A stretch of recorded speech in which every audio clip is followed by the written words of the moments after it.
Hai Sobat Sukses, kembali ketemu dengan saya di Sidarta. Kali ini kita akan membahas apakah penting Anda punya NPWP setelah yang satu ini.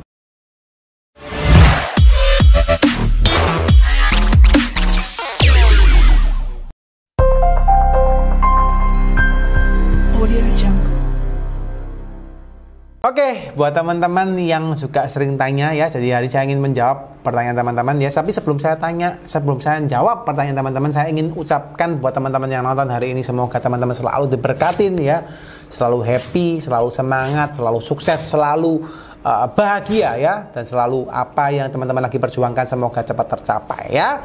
Semangat guys ya. Oke guys, buat teman-teman yang hari ini juga lagi tanya, Pak, saya penting nggak sih punya NPWP? Karena mungkin saya baru lulus kuliah, saya baru lulus bekerja, saya lagi baru apapun, mungkin baru Anda baru gitu ya. Anda penting nggak sih buat NPWP? Anyway, saya jawab guys, nggak penting. Loh, kok nggak penting ya Pak ya? Kenapa ya Pak nggak penting gitu ya? Nggak penting guys kalau Anda memang belum punya pekerjaan ya.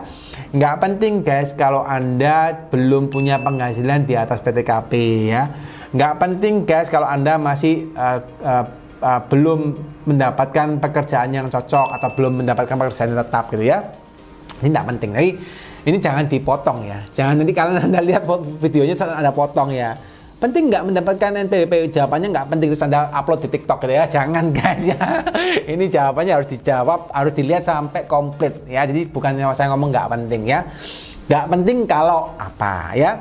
Tapi anyway guys, buat teman-teman yang hari ini masih ragu-ragu, karena saya lihat banyak sekali orang-orang itu yang punya usaha ya.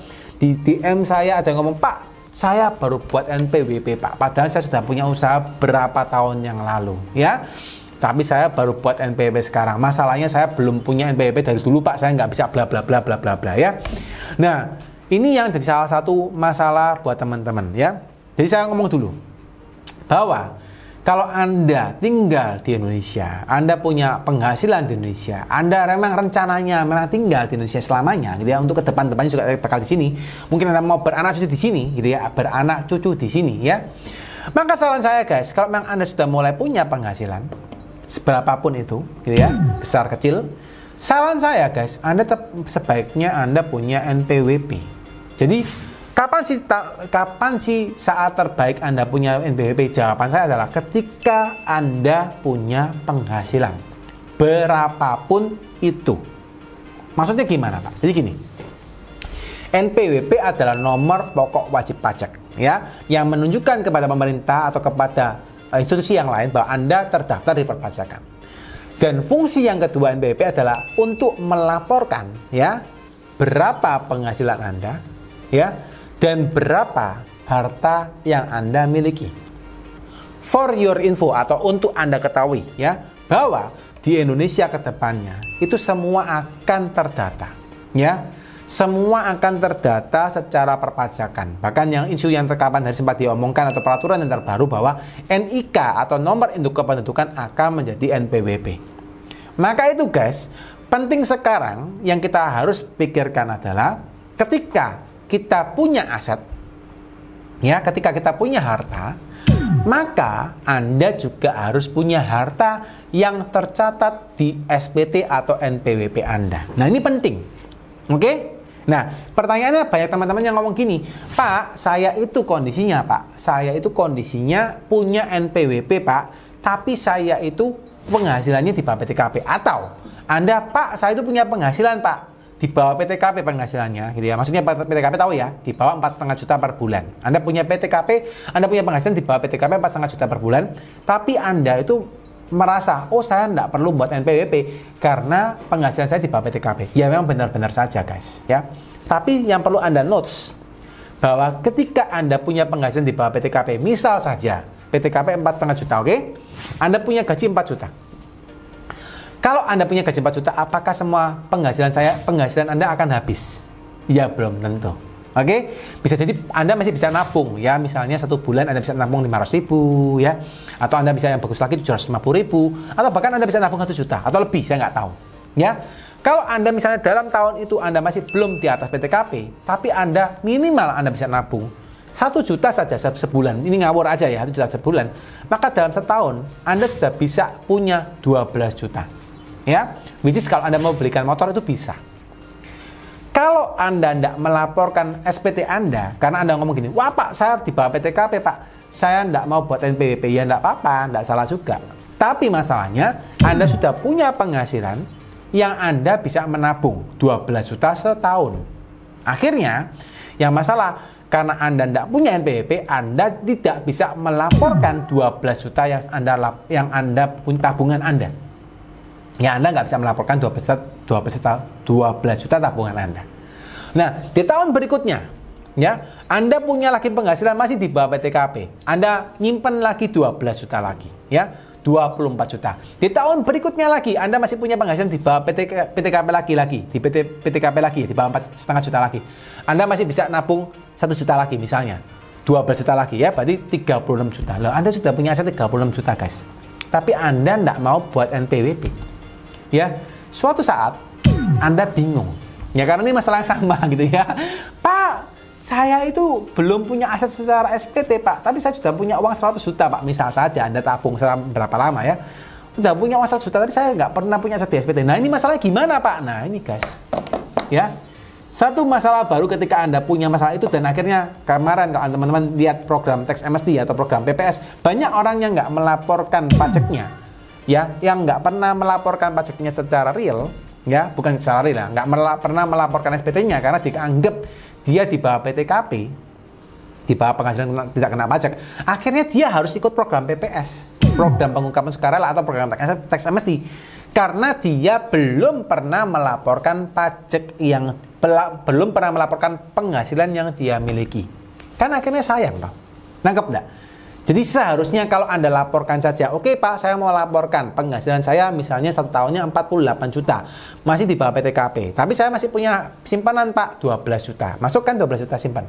Oke, Anda tidak perlu bayar pajak guys. Ya, tahun berikutnya Anda lapor lagi, saya masih di bawah PTKP Pak, saya dapat simpan lagi 12 juta. Anda juga nggak bayar pajak, tapi Anda sudah simpan lagi 12 juta, 24 juta. Tahun berikutnya lagi dan begitu seterusnya, Anda punya tabungan 100 juta tanpa Anda harus bayar pajak. Nah, terserah kan? Oke? Mulai melek teman-teman, yang bagi teman-teman yang belum rela atau belum mau melaporkan SPT Anda atau memiliki NPWP gitu ya. Anda mesti lihat dari sana. Secara penghematan itu sangat hemat, guys. Ya, daripada Anda waktu di ending 5 tahun berikutnya Anda baru buat NPWP dan Anda harus lapor pajaknya sudah langsung tarifnya tarif besar, ya. So ini juga perlu dipertimbangkan. Nah, buat teman-teman juga yang sebagai pengusaha gitu ya, Pak, saya mau merintis usaha, tapi saya nggak yakin usaha saya jalan atau enggak gitu ya. Karena kondisinya kalau jalan, ya syukur Pak. Tapi kalau nggak jalan, saya nggak malas Pak ngurusin NPWP. Nah, pertanyaan saya, ya kalau nggak jalan, apakah Anda punya usaha itu harapannya nggak jalan, kan gitu ya? Atau Anda punya usaha harapannya rugi, kan enggak juga. Anda punya usaha pasti harapannya apa? Minimal Anda bisa survive. Minimal Anda bisa untung dikit-dikit lah. Atau minimal Anda bisa membiayai kehidupan Anda lah. Syukur-syukur bisa untung banyak kan gitu. Targetnya kan untung banyak gitu ya, untung yang besar. Supaya bisa memberi nafkah juga pada karyawan Anda, ya, memberi nafkah kepada orang sekitar, memberi nafkah karyawan Anda dan keluarganya. Jadi punya bisnis jangan pikirnya hanya buat kehidupan Anda guys, ya. Punya bisnis juga pikirin bahwa kita punya kelebihan itu juga bisa support karyawan kita, ya, keluarganya, anaknya, orang tuanya. Karena yang bekerja satu tapi yang makan itu banyak guys, ya. Yang kerja 1 orang tapi yang makan bisa jadi 4-5 orang, ya. Istrinya, anaknya 2, orang tuanya 2, 5 yang makan, sama dia 6. Ya. Jadi kalau kita kerja juga pikirin keluarganya karyawan gimana. Kita berdampak bagi karyawan gimana, kita dampak bagi sosial gimana. Jadi itu usahanya tambah berkah, ya, kayak gitu. Nah, ketika usahanya Anda berkah, ya, Anda punya untung, nah Anda laporkan ke pajak meskipun belum di atas PTKP nih, misalnya belum di atas 4,5 juta per tahun gitu ya, per bulan, Anda tetap laporkan, ya udah Anda simpan dulu, ya. Kalau misalnya untung, ya udah Anda simpan kan. Kalau Anda pakai tarif yang PPh UMKM murah tuh 0,5%, ya, atau Anda pakai tarif yang perorangan gitu ya, yang 5%, 15, 25 dan 30. Ketika Anda untungnya sedikit-sedikit, itu Anda bisa kena tarif yang paling rendah. Tapi begitu Anda punya harta besar, Anda bingung, Anda masukkan ke tarif pas final, ada namanya tarif pas final guys, ya, di dalam perpajakan, ya. Anda punya harta, bingung mau lapornya gimana pakai pas final, ya. Pas final Anda tinggal bayar 12,5%, 25% atau 30%. Anda pribadi kena 30% guys, ya. punya harta 100 juta, bayarnya 30 juta. Oke? Padahal kalau Anda mau atur seperti yang saya infokan di awal tadi, Anda tidak perlu bayar pajak sebisa mungkin malahan. Ya, cukup terserahkan ya teman-teman ya. Semoga teman-teman melek ya. Saya hari ini tidak ada itikat untuk memaksa Anda untuk membuat NPWP. Saya juga tidak di-endorse oleh kantor pajak ya. Anyway, kantor pajak juga tidak pernah endorse saya untuk menyampaikan hal ini. Tapi saya terbeban, saya tergerak untuk memberikan teman-teman pemahaman. Ya, karena banyak yang DM menyampaikan kasus yang sama. Ya, jadi saya ingin teman-teman supaya juga melek, jangan sampai nanti waktu di akhir sudah punya harta agak banyak, bingung lapor pajaknya, begitu dilapor pajak harus bayar, padahal bisa dengan cara tidak bayar. Ya, gitu ya teman-teman, semoga dapat dipahamin ya. Bagi yang belum jelas silakan komen di bawah ya. Silakan kalian komen, saya akan coba jawab semaksimal mungkin. Kalau memang mau dapat respon cepat, teman-teman boleh juga DM di Instagram ya. Tapi saya minta sorry dulu teman-teman kalau responnya lama atau belum nggak kejawab.